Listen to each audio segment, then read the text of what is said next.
ये आकाशवाणी रायपुर है। प्रादेशिक समाचार बुलेटिन के साथ मैं राहुल सिन्हा।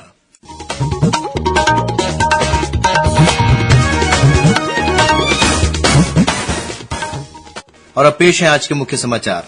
नारायणपुर जिले के कोकामेटा इलाके में आज सुरक्षा बलों के साथ हुई मुठभेड़ में 3 माओवादी मारे गए। मुख्यमंत्री ने स्कूली बच्चों को पर्यावरण संरक्षण से जोड़ने के लिए एक पेड़ अपनी मां के नाम लगाने पर की अपील। इस छत्तीसगढ़ उच्च न्यायालय के मुख्य न्यायाधीश ने कहा, लोक अदालतों में अधिक से अधिक राजीनामा योग्य प्रकरणों का निराकरण किया जाना चाहिए। और मौसम विभाग ने अगले 24 घंटों के दौरान सरगुजा और बिलासपुर संभाग के कुछ जिलों में भारी बारिश होने, आकाशीय बिजली गिरने और अंधड़ चलने की चेतावनी दी। और अब समाचार विस्तार से। नारायणपुर जिले के कोकामेटा इलाके में आज सुरक्षा बलों के साथ हुई मुठभेड़ में 3 माओवादी मारे गए। जिले के पुलिस अधीक्षक प्रभात कुमार ने बताया कि माओवादियों की मौजूदगी की सूचना मिलने पर डीआरजी, एसटीएफ, बीएसएफ और आईटीबीपी की संयुक्त टीम रवाना की गई थी। इसी दौरान महाराष्ट्र की सीमा से लगे कोकामेटा के जंगल में पहले से घात लगाकर बैठे माओवादियों ने सुरक्षा बलों पर फायरिंग शुरू कर दी। जवाबी कार्रवाई में सुरक्षा बलों ने 3 माओवादियों को मार गिराया। वहीं जवानों ने कुछ माओवादियों के घायल होने का भी दावा किया है। इस बीच सुकमा जिले के अलग अलग इलाके से सुरक्षा बलों ने 9 माओवादियों को गिरफ्तार किया है। जिले के पुलिस अधीक्षक किरण चौहान ने बताया कि इनमें से 4 माओवादी बीते 23 जून को टेकलगुड़ा में हुए विस्फोट की घटना में शामिल थे। उन्होंने बताया कि जिला पुलिस बल, डीआरजी, सीआरपीएफ और कोबरा बटालियन के संयुक्त कार्रवाई में इन माओवादियों को गिरफ्तार किया गया है। वहीं इसी जिले में एक महिला सहित 2 इनामी माओवादियों ने आत्मसमर्पण किया है। इन पर 5-5 लाख रुपए का इनाम घोषित था। इन माओवादियों ने पुलिस अधीक्षक किरण चौहान, सीआरपीएफ के डीआईजी सूरज पाल वर्मा और अतिरिक्त पुलिस अधीक्षक निखिल राखेचा के समक्ष आत्मसमर्पण किया। ये दोनों माओवादी सुकमा जिले के कोंटा एरिया कमेटी में वर्षों से सक्रिय थे। आत्मसमर्पित माओवादियों को राज्य सरकार की पुनर्वास नीति का लाभ दिया जाएगा। मुख्यमंत्री विष्णुदेव साय ने स्कूली बच्चों को पर्यावरण संरक्षण से जोड़ने के लिए एक पेड़ अपनी मां के नाम पर लगाने की अपील की है। श्री साय ने कल रायपुर में स्कूल शिक्षा विभाग की समीक्षा बैठक में कहा कि इस अभियान से बच्चों का पर्यावरण से जुड़ाव बढ़ेगा। इसमें पालकों और शिक्षकों को शामिल करने से निश्चित ही बड़े पैमाने पर पौधारोपण हो सकेगा। इस संबंध में स्कूल शिक्षा विभाग के सचिव सिद्धार्थ कोमल सिंह परदेशी ने सभी कलेक्टरों को निर्देश जारी करते हुए कहा है कि जिन स्कूलों में आहते हैं वहां विद्यार्थी, शिक्षक और पालक छायादार पौधे लगाएं। साथ ही इन पौधों की सुरक्षा का भी संकल्प लें। शाला प्रवेशोत्सव के दौरान पौधारोपण किया जाए। इसके लिए जिले का शालावार कैलेंडर तैयार किया जाए। विद्यालयों में पौधारोपण के दौरान जनप्रतिनिधियों को भी आमंत्रित किया जाए। केंद्रीय कृषि मंत्री शिवराज सिंह चौहान ने कल नई दिल्ली में छत्तीसगढ़ के कृषि मंत्री रामविचार नेताम सहित उच्च स्तरीय प्रतिनिधिमंडल के साथ बैठक की। इस दौरान प्रदेश में दलहन, तिलहन और बागवानी फसलों को बढ़ावा देने के साथ ही कृषि तथा किसान कल्याण से जुड़े अनेक विषयों पर चर्चा हुई। श्री चौहान ने कहा कि छत्तीसगढ़ में मक्का और सोयाबीन की खेती को बढ़ावा दिया जाएगा। बैठक में कृषि मंत्री रामविचार नेताम के प्रस्ताव पर बागवानी और मक्का के क्षेत्र विस्तार पर सहमति प्रदान की गई। मुख्यमंत्री विष्णुदेव साय ने आज रायपुर स्थित अपने निवास कार्यालय में वाणिज्य और उद्योग विभाग द्वारा अपडेटेड सिंगल विंडो पोर्टल का शुभारंभ किया। इस मौके पर मुख्यमंत्री ने कहा कि इस पोर्टल के माध्यम से प्रदेश में नए उद्योगों की स्थापना में उद्योगपतियों को न केवल आसानी होगी बल्कि रोजगार के अवसर भी बढ़ेंगे। श्री साय ने कहा कि इस पोर्टल में विभागीय अधिकारियों को भी जिम्मेदारियां दी गई हैं और उन पर आवेदनों के समय पर निराकरण की जवाबदेही भी होगी। वाणिज्य और उद्योग विभाग के सचिव अंकित आनंद ने बताया कि इस पोर्टल में 16 से अधिक विभागों की 100 से ज्यादा सुविधा उपलब्ध रहेगी।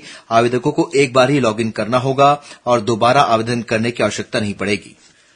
छत्तीसगढ़ उच्च न्यायालय के मुख्य न्यायाधीश रमेश सिन्हा ने कहा है कि लोक अदालतों के आयोजनों के उद्देश्यों को ध्यान में रखकर अधिक से अधिक राजीनामा योग्य प्रकरणों का निराकरण किया जाना चाहिए। आज बिलासपुर में आगामी 13 जुलाई को होने वाली नेशनल लोक अदालत की तैयारियों की समीक्षा करते हुए मुख्य न्यायाधीश ने सभी न्यायाधीशों से इस लोक अदालत में सिविल, आपराधिक और अन्य राजीनामा योग्य प्रकरणों को अधिक से अधिक संख्या में चिन्हांकित कर उनका निराकरण करने के निर्देश दिए। उन्होंने कहा कि ऐसे राजीनामा योग्य प्रकरणों पर विशेष ध्यान दिया जाए जो न्यायालयों में 5 या 10 वर्ष से अधिक समय से लंबित हैं। इस वर्चुअल बैठक में उच्च न्यायालय के अन्य न्यायाधीशों के अलावा राज्य विधिक सेवा प्राधिकरण के कार्यपालक अध्यक्ष, सभी जिला विधिक सेवा प्राधिकरणों के अध्यक्ष और स्थायी लोक अदालत के चेयरमैन और अन्य संबंधित अधिकारी शामिल हुए। केंद्र सरकार ने राष्ट्रीय परीक्षा एजेंसी एनटीए में मजबूत तंत्र विकसित करने के लिए विद्यार्थियों और अभिभावकों से सुझाव और प्रतिक्रिया मांगी है। सूचना और प्रसारण मंत्रालय ने सोशल मीडिया पोस्ट में कहा है कि डॉक्टर के राधाकृष्णन की अध्यक्षता में गठित उच्च स्तरीय समिति ने विद्यार्थियों और अभिभावकों से परीक्षा प्रक्रिया और डेटा सुरक्षा प्रोटोकॉल में सुधार तथा राष्ट्रीय परीक्षा एजेंसी की संरचना तथा कार्यप्रणाली पर सुझाव और विचार मांगे हैं। ये सुझाव 7 जुलाई तक भेजे जा सकते हैं। प्रादेशिक समाचार आप आकाशवाणी रायपुर से सुन रहे हैं।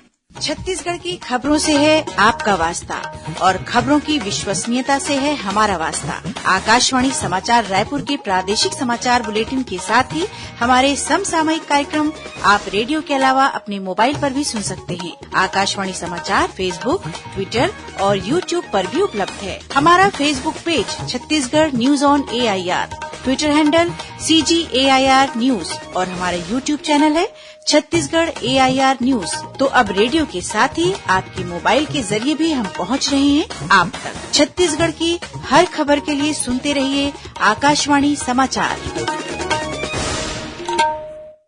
और अब आगे बढ़ते हैं बाकी समाचारों की ओर। सदन में कल नेता प्रतिपक्ष राहुल गांधी के कथित आपत्तिजनक बयान के विरोध में भारतीय जनता पार्टी और उसके अनुषंगिक संगठनों द्वारा आज प्रदेश के विभिन्न जिलों में प्रदर्शन किया गया। भारतीय जनता युवा मोर्चा के कार्यकर्ताओं ने जगदलपुर के गोल बाजार चौक में प्रदर्शन किया। इसमें भाजपा के प्रदेश अध्यक्ष किरण सिंहदेव भी शामिल हुए। इस दौरान उन्होंने कहा कि राहुल गांधी के बयान की जितनी भी निंदा की जाए उतनी कम है। चिकित्सक दिवस के अवसर पर स्वास्थ्य मंत्री श्याम बिहारी जायसवाल कल रायपुर में आयोजित एक कार्यक्रम में शामिल हुए। इस मौके पर उन्होंने चिकित्सकों के साथ स्वास्थ्य के क्षेत्र में नए विचारों और नवाचारों पर चर्चा की। स्वास्थ्य मंत्री ने सभी चिकित्सकों और स्वास्थ्यकर्मियों को चिकित्सक दिवस की शुभकामनाएं दी। इस मौके पर मानव सेवा में निरंतर समर्पित होकर कार्य कर रहे चिकित्सकों का सम्मान किया गया। प्रदेश की महिला और बाल विकास मंत्री लक्ष्मी राजवाड़े ने आज रायपुर में विभागीय कार्यों की समीक्षा करते हुए अधिकारियों को प्रदेश की सभी आंगनबाड़ियों का औचक निरीक्षण करने के निर्देश दिए। उन्होंने हितग्राहियों को दिए जा रहे पोषण आहार और अन्य सुविधाओं की नियमित जांच कर उसकी गुणवत्ता सुनिश्चित करने को भी कहा। विभागीय जांच में देर होने को लेकर सामान्य प्रशासन विभाग के सचिव मुकेश कुमार बंसल ने विभाग प्रमुखों को निर्देश जारी किए हैं। विभाग प्रमुखों को भेजे गए पत्र में श्री बंसल ने कहा है कि विभागीय जांच के मामलों को 1 वर्ष के भीतर पूरा करना आवश्यक है, लेकिन कई विभागों द्वारा विभागीय जांच की कार्रवाई में 1 वर्ष से अधिक का समय लग जाता है।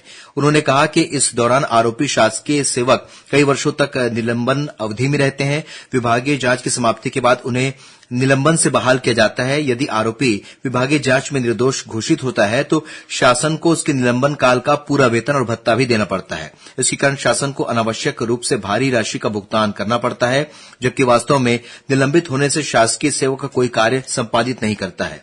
श्री बंसल ने कहा है कि विभागीय जांच की कार्रवाई 1 वर्ष की समयावधि में पूरी की जाए और प्रकरणों का जल्द से जल्द निराकरण किया जाए।